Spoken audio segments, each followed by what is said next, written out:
to I Love This Thing So Fricking Much, a podcast about passion. My name is Sophie Katz, and today I am joined by Fred, an extraplanar paleontologist and aspiring wizard.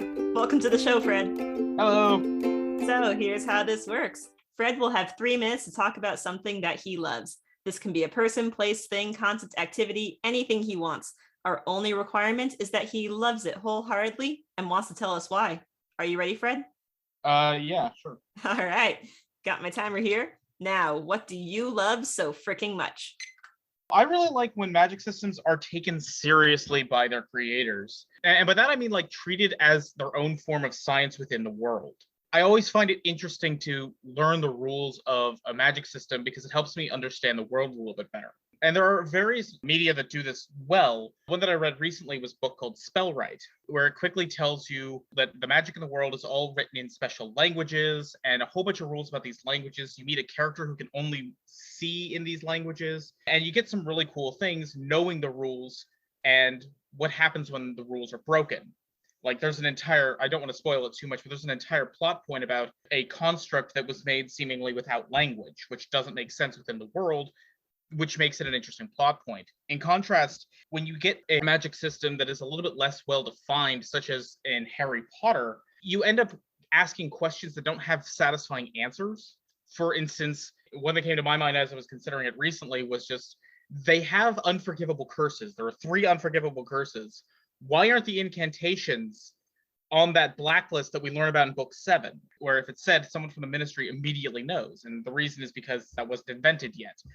And it just ends up leading into questions and confusion about what are the limits of magic. Whereas if you give the reader a little bit of the rules ahead of time, then they can follow along and be there when certain plot points occur using the magic system.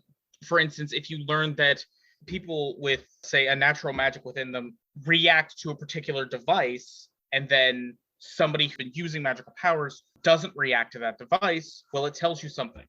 And players in video games or readers of books or watchers of movies or shows, they can all be invested and carried along with the magic itself. And I like to think of magic as a kind of science rather than just, and then a wizard does something. Like it can work in some situations like in Lord of the Rings because we're from the perspective of Frodo, Sam, Bilbo. We're in the perspective of somebody who doesn't know the magic. So it's okay that the wizard is just doing something random. But it's a lot cooler when the person reading can think of, when you're especially like following the wizard or a mage or somebody, learning how the limits of the magic exist within the world can make it a lot more interesting than just, and then you have this limitless power that you can just tap into a little bit to do some minor thing. Go ahead and finish your thought. Whereas when you know the rules, then you can see how the characters are pushing them and really exploring this kind of in-universe science of magical powers,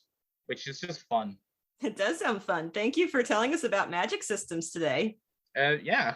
You mentioned a couple examples of magic systems that you thought worked well and ones that didn't make as much sense as others. Do you have other examples that you would say are really good and interesting magic systems, maybe in books or video games or something else? Generally speaking, a lot of magic systems that work really well are ones that have a certain level of explanation.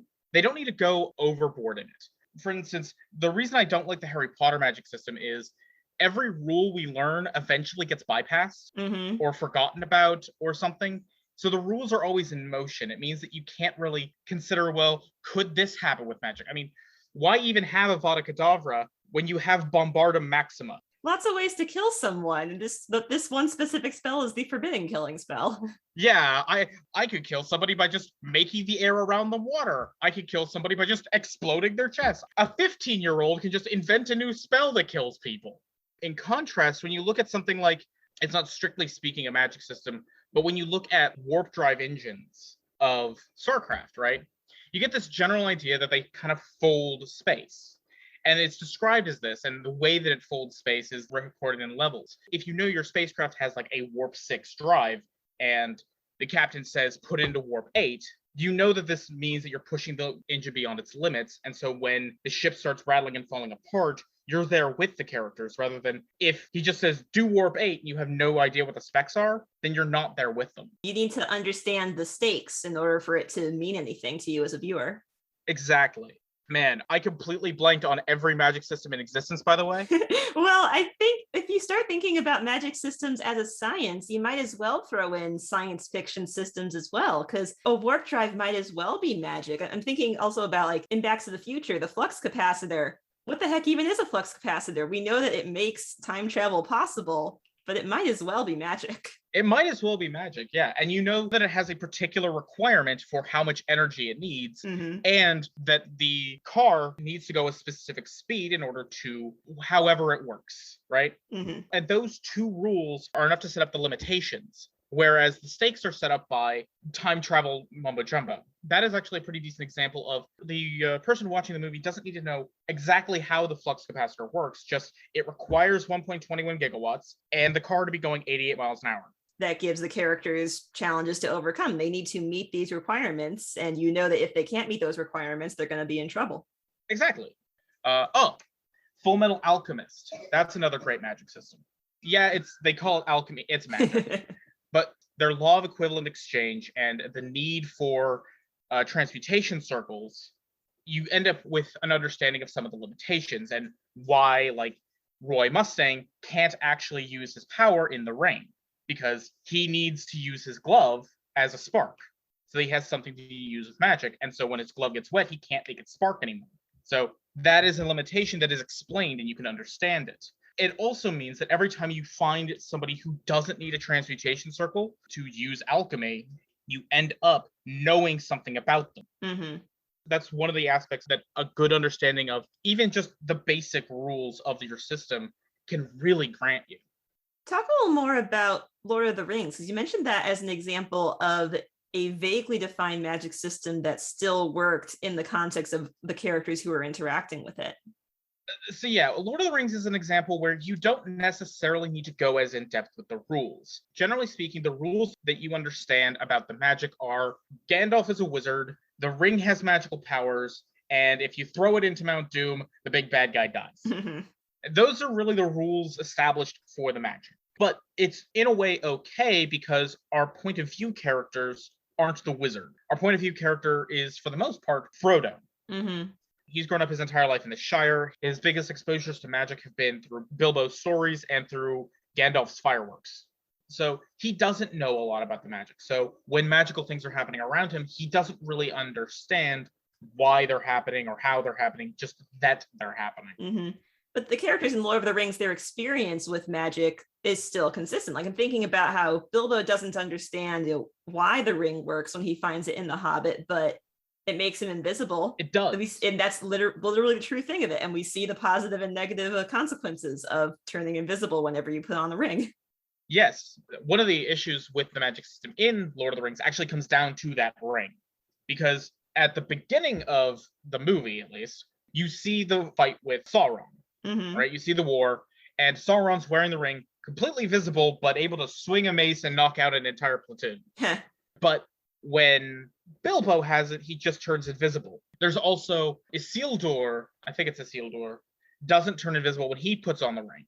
And it has this like lust for power type thing. And there's a little bit more explanation in the like supplementary material about like tiers of being, where somebody who is more powerful gets a hold of the ring and they get more powers, which is why it's fine for Frodo to carry it, because hobbits are the lowest rung. So a hobbit just gets the power to turn invisible, whereas a human would get more power, and an elf would get even more power, and a Gandalf would become like a god effectively. And in that supplementary material, like the eagles can't carry the ring because they're like the highest being. If they have the ring, then they are basically capable of destroying universes. Okay. Because it's not described in Lord of the Rings, there are people who ask, why can't the eagles carry them to Mount Doom? Well, the ring's power would corrupt the eagle carrying Frodo and become unstoppable. The lack of description in Lord of the Rings, in a way, makes sense. You understand that people with the ring can be tempted by its power and can basically turn wicked and cruel like Gollum did. And the fact that it's a ring that turns you invisible but makes you visible to Sauron is brought up and important, but generally speaking, because of your perspective character, you don't need to describe much more of the magic than that. Like I said, all the rest of the description of the magic is in the supplementary material. Mm-hmm. So it sounds like you're saying that you don't necessarily need everything about the magic system to be completely explained in the text or where the viewer can see if it's a movie or a video game, but you need to have just enough consistency, enough rules for you to understand what's possible and what's at stake and what could potentially go wrong. Because otherwise, how do you know what to expect from this story? Exactly. Like the Back to the Future example from before. I don't need to know the ins and outs of a DeLorean or the flux capacitor. I barely need to know the ins and outs of what happens when you muck with the timeline. Mm-hmm. Because they do a good explanation of what's going wrong with the timeline with the Polaroid. And they explain the power requirements of the flux capacitor and the speed requirements of the flux capacitor. And with those three things explained, all of the rest of the scientific and mystical mumbo jumbo doesn't need to be explained because the viewer already has enough to keep up with it for actually all three stories. Fred, thank you so much for telling us about something you love today. Well, thank you for having me and listening. My pleasure. And thank you, our listeners, for tuning in today. If you would like to learn more about magic systems or our guest Fred, you can find his social media information in the episode description. And don't forget to use the hashtag #LoveThisThingCast to tell us about the things you love. I Love This Thing So Fricking Much is a production of Through the Window Media. This episode was directed and edited by Sophie A. Katz. You can find us at Through the Window on Twitter, Facebook, Instagram, or Tumblr. That is THROU the Window at all those social media sites. Be good to yourself, be kind to each other, and you'll hear from us again soon.